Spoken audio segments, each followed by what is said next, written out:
Sister, have you ever felt like you're stuck in the middle, trying to keep everything together, but it feels like you're walking on a thin rope? On one side, you're doing your best to find peace in your heart, but on the other side, you're living with a partner who keeps pushing you down, controlling everything, making you feel small, and using the kids to get what he wants. You love your kids with all your heart, but sometimes you wonder how to protect them from all the chaos. How do you keep them safe, especially when their dad acts like a storm, always changing, always focused on himself? It feels like you're stuck, right? Today, we're going to talk about how to raise your children while dealing with this storm, and how you can do it without losing your peace or your faith. I'll share how you can create a safe place for your kids, no matter what's happening around you. Sister, I know how hard this is. Living with someone who doesn't care about your feelings is like trying to carry a basket full of sharp rocks. Every time you try to balance it, something sharp pokes through. He might blame you for everything that goes wrong, or even use the kids to make you feel bad. Sometimes, when you think things are getting better, he pulls everything out from under you again. It's like you're stuck in a never-ending loop. You're trying so hard to protect your children's hearts. But at the same time, you're carrying your own pain and trying to keep things peaceful. How do you do both? How do you keep your children safe when the person you're supposed to co-parent with is making everything harder for you? I know people around you might tell you to just endure, to stay strong and to do everything for the family. But sister, I see the weight you're carrying. You're doing your best in a really tough situation. And here's the truth. God does not want you to stay stuck in this chaos. He wants you to rise above it, to create a better future for you and your children. Sister, I know there are moments when you feel like God has forgotten you, but that is not true. In the Bible, in Isaiah 41:10, God tells us, "Don't be afraid, I am with you. Don't be discouraged, I will be your God. I will give you strength, I will help you, and I will hold you up." God has not left you alone in this. Even when everything around you feels like a storm, he is holding you up. Just like he helped a woman named Hagar in the desert, God will help you through this tough time of raising your kids with a narcissistic partner. You are not powerless. His strength is inside you. And remember, just because your husband hasn't changed doesn't mean you can't make your home a place of peace. God is calling you to be the calm in the storm for your children. He's calling you to be a source of peace and wisdom for your children, no matter what chaos your co-parent brings. You are the one he's using to bring peace and wisdom into your home. You are the steady hand he is using. Now, I know you're ready to take action, because while God's promises are beautiful, it's time to put them into practice in your home. The truth is, God has already equipped you with everything you need to make a change. And we're going to break it down into simple steps that will help you and your children feel empowered and protected in this situation. So let's dive into the 4 actionable steps of creating real change. Step 1, set emotional boundaries for your kids. Let's talk about emotional boundaries. When you're dealing with a narcissistic partner, it's like the house is always under tension. The kids can feel it, and sometimes they end up in the middle of the drama. They might even be asked to pick sides, which is just not fair to them. So, what can you do to protect your kids from this? Set clear emotional boundaries. This means telling your children that they are not responsible for their father's feelings. They don't have to carry his anger or sadness. His emotions are his to deal with, not theirs. I'll give you an example. Imagine Uju's husband, Bernard, always blaming her for everything. He would shout at their daughter, "You're just like your mother, always bringing problems into this house." The kids started to believe they were the reason for all the fights. They were worried, scared, and didn't know how to deal with it. But Uju noticed how they were feeling and stepped in. One day, Uju gathered the children and said, "I know Daddy says things that hurt, but I want you to understand this. Those words come from his own feelings, not the truth. You don't have to carry his pain. You are loved exactly the way you are." Uju wasn't just protecting herself, she was protecting her children's hearts. She made sure they knew they weren't to blame for the tension in the house. Sister, by setting these emotional boundaries, you're teaching your kids their true value. They'll learn that their peace doesn't depend on how anyone else is feeling, and they don't have to carry extra emotional baggage. But wait, there's more. Setting boundaries also means teaching them what's okay and what isn't when it comes to how their father treats them. Step 2, set clear behavioral boundaries for your kids. Let's talk about behavioral boundaries. A narcissistic husband often uses the kids to manipulate or control the wife, and this can leave both the children and wife feeling powerless. He may try to turn the children against the wife or make them feel guilty about loving her. For example, a narcissistic husband has been making promises to their 10-year-old daughter, Bimbo, that they would go out for sightseeing together, but then he backs out every time.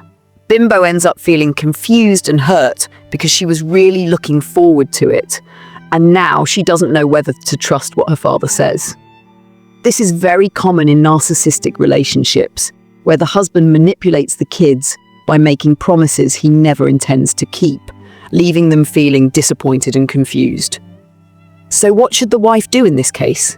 The wife should validate her children's feelings and reassure them that they are not responsible for the broken promises. She should also teach them the importance of respecting their own feelings and not letting the inconsistencies of others define their happiness. Thus, from our earlier example, the wife, let's call her Lara, should step in gently but firmly. Lara should make it clear to Bimbo that it's not her fault her father didn't keep his promise. Lara might say, "Bimbo, I know Daddy promised to take you out, and I'm really sorry he couldn't make it. But I want you to know that people sometimes don't keep promises, and that's not something you can change. What's important is that you don't let it affect how you see yourself. You are loved, and your worth isn't tied to whether someone keeps their promise." Or she could say, "Sweetheart, I know you were looking forward to going out with Daddy. I am really sorry he wasn't able to keep his promise, but this doesn't mean you're not important. You deserve someone who keeps their word, and I will always be here for you." By reinforcing this message, Lara is teaching her children to value themselves more than anyone else's words, and not to let broken promises erode their sense of self-worth. This way, Lara is protecting Bimbo from being hurt by her father's inconsistency, while also reinforcing that Bimbo deserves consistency and respect, no matter what. By doing this, she's setting a healthy boundary for her daughter to understand that promises must be kept, and it's okay not to accept behavior that doesn't align with that value. Sis, this is how you set behavioral boundaries with your kids. You teach them that promises matter and they have a right to expect consistency and respect in their relationships. In another instance, a narcissistic husband could say something like, "If you really loved me, you would support me and stop listening to your mother's advice. I'm your father, and I know what's best for you." This is common in many families, especially in certain cultural contexts, where society would always affirm the father's authority without considering his behavior. This can cause major confusion for a child, especially if they respect their mother, but are also pressured by the father. Let's say their son, who is 12 years old, is caught in the middle. The man might even say, "If you truly want to make me happy, stop listening to your mother when she tells you to study hard. She doesn't know what she's talking about. Come and help me with the shop instead." In this case, the wife should step in and calmly explain to the child, "Listen, my love, your father may sometimes ask you to do things that feel wrong or make you uncomfortable. It's okay to say no. You have a right to do what's best for your future, and right now that's focusing on your education. Daddy loves you, but that doesn't mean you have to do everything he asks, especially if it goes against what we believe is right." By setting this boundary, the wife is helping the child understand that his worth doesn't depend on how much he obeys his father, and that respecting his own goals and education is important for his future. My sister, I know how tough it can be to walk this path, but remember, you are not alone. You've already taken the first step toward healing and peace by learning to set boundaries for your children. Now imagine being part of a community where you can ask questions, share your story, and receive support without fear of judgment. Our anonymous Telegram group is a safe space just for you, where you can be heard, understood and empowered without disclosing your identity. This journey isn't just about surviving, it's about thriving together. So if you're ready for more guidance, more strength, and more connection, hit subscribe right now and join our free Telegram group following the link in the description section. It's time to step into your peace with love, support, and the strength of a sisterhood behind you. You deserve it, and we're here to help you every step of the way. Now, let's move on to the next step. Step 3. Teach your kids emotional resilience and discernment. Emotional resilience and discernment are like shields for your children against the storms they face, especially when their father's behavior is tough to handle. So, what does this mean? It means showing them how to understand their emotions and how to respond thoughtfully instead of just reacting to the chaos they see or feel. Let me share a story about Fola. Fola's husband often made hurtful remarks like, "You don't even know how to manage the house properly. You're dirty, you're too lazy." These were painful to hear, but what bothered Fola the most was how much it was affecting their children. She could see the sadness in their eyes, and she knew she had to do something. Fola decided to teach her kids about emotional resilience. She would tell them, "It's okay to feel hurt when someone says something unkind. But remember, you have the power to decide how you respond. You don't have to let their words control you. You can take a deep breath, calm down, and think about how you feel instead of reacting to what they said." This wasn't just about letting her children feel better in the moment. Fola was teaching them how to think and choose their feelings instead of being overwhelmed by others. She wanted them to understand that they have the control, not the people who try to hurt them. By encouraging the children to reflect on their emotions and understand when they were being manipulated, Fola was helping them grow something called emotional intelligence. It's the kind of skill that will help them deal with tough situations, no matter what life throws at them. Just imagine teaching your children that no matter what happens in the house, they are in control of how they respond. That's emotional power right there, something that will benefit them for life. Now that you've taken these powerful steps, wait until the last step, where you will discover the one thing that can truly transform your heart and home. Stay with me. Step 4. Pray for your children's protection and peace.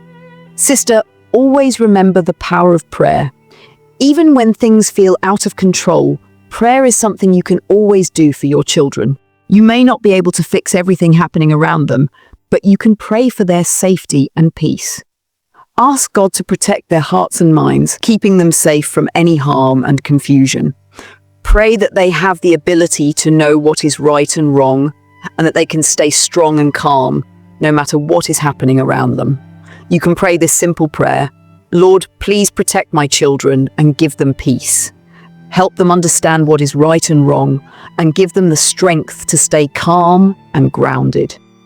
Remember what Philippians 4:7 says, "And the peace of God, which transcends all understanding, will guard your hearts and minds in Christ Jesus." Sister, your prayers are strong. When you pray, you invite God's protection into your children's lives, and He will give them the strength to handle any challenges they face. If this video helped you, please share it with a sister who might need it. You're not alone in this journey, and together we can rise above the challenges. Don't forget to subscribe for more practical tools to support you on this journey.